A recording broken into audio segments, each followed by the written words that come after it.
Hello everybody, how are you all doing? I hope you are doing fantastic. You wanna know who isn't doing fantastic though?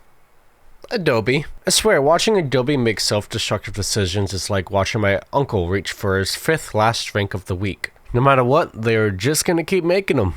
Everybody knows Adobe. If you somehow don't, Adobe is the company that is, well, was the leading company regarding programs for productivity, like Photoshop and Premiere Pro, for example. Every single professional company has some sort of Adobe software, and content creators and freelancers are no exception. You would think knowing how much of a user base you have and just how much people rely on you would make you be very careful of what changes you make, unless you think you can start taking advantage of that fact like Adobe just tried to do. They already lost big numbers when they swapped to a subscription-only service however long ago now, but now, well, just wait till you see this. They just told everyone that they can have free access to whatever you are using their programs for, and they can use it for whatever they want. Don't know who decided that this was a good idea and that people were gonna love this, but oh boy, were they wrong. For example, right here they say, clarified that we may access your content through both automated and manual means, such as for content review. Now, to get the elephant in the room out of the way, this is a huge breach of privacy. If you use Adobe anything and you signed an NDA for a project, using Adobe actually is a breach of that NDA now, which in turn can open you up to getting sued. It is now very dangerous to use Adobe products if you are under an NDA, leaving people to have to find alternatives or get their wallets drained. Well, more than paying for Adobe already drains their wallets. But with an NDA, nobody can see what you are working on except you and the customer. That is it. And now Adobe is wedging themselves in the middle. That is a breach of that NDA. You cannot use Adobe now if you have an NDA, which a lot of companies that use Adobe are under NDA, especially freelancers. They also word it here, you grant us non-exclusive, worldwide, royalty-free sub-licensable license to use, reproduce, publicly display, distribute, modify, create derivative works based on, publicly perform, and translate the content. God, that was a mouthful. Now, I love how they say this right after saying it's solely to help improve the software. Yeah, I want to improve the software, so you have to let me send your NDA work to other users and our service providers. It straight up says that they can send your stuff to other users. How does that help make the platform better exactly? I would love for somebody to give me an example of how that would work, because I know I can be a bit slow sometimes, so maybe I'm missing something here.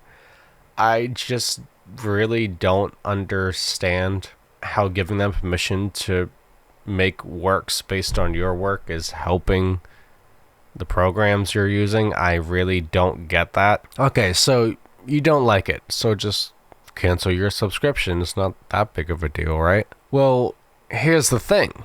In order to do anything, you have to accept these terms. You want to cancel? Gotta accept. You want to sign into your damn account? Gotta accept it first.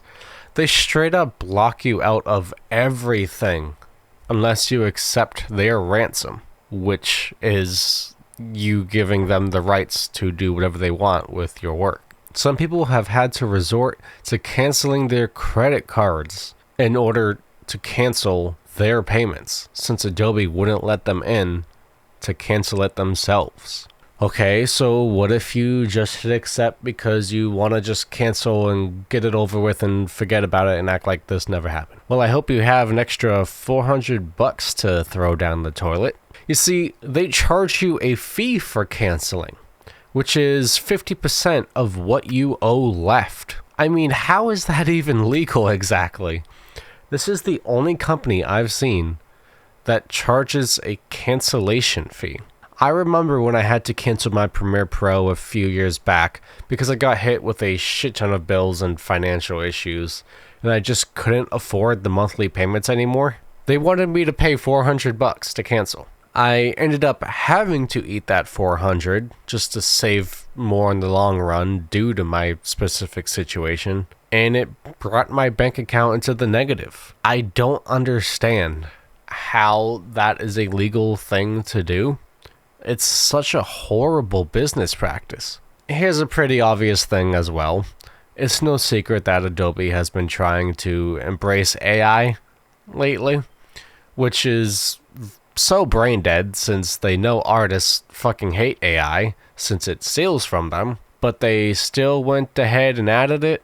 So it's pretty obvious as to what this whole thing might actually be. It kind of seems like that they just want to train their AI better.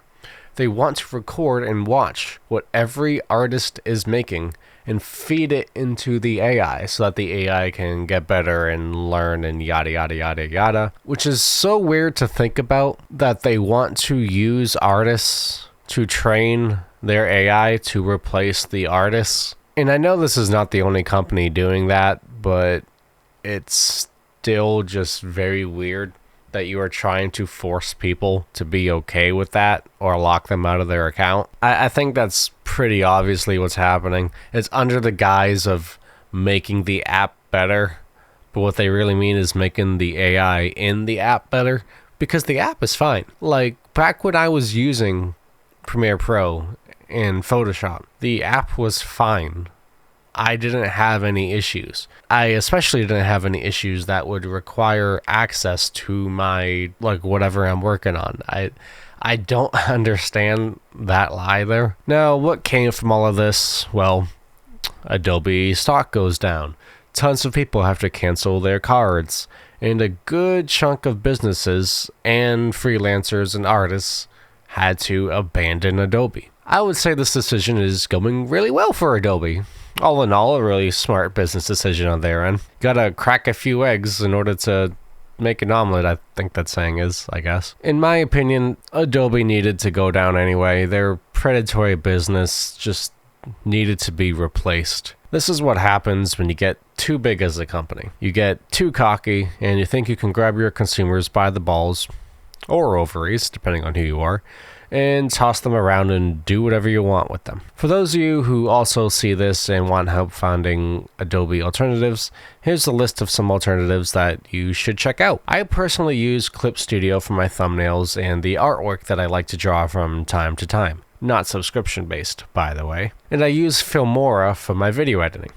I do plan on switching to DaVinci Resolve at some point because Filmora is subscription based, which is funny to me because when I edit big videos, it crashes. And when I emailed them, they said Filmora can't handle big projects, even though they market it as editing software for every project. So not really worth the subscription there, Filmora. Thank you for being useless. But that's way besides the point. Are alternatives to Adobe? Yes, Adobe is industry standard. That doesn't mean that you can't use other things, though. There are plenty of alternatives to this shitty company. And hopefully, any of you that use Adobe can find out what replacement works best for you. Highly recommend checking out these other things. But with that, that's going to be all for today. I hope you guys did enjoy. If you did, make sure to like, subscribe, turn on notifications, and I'll see you guys in the next one. And, yeah, fuck Adobe.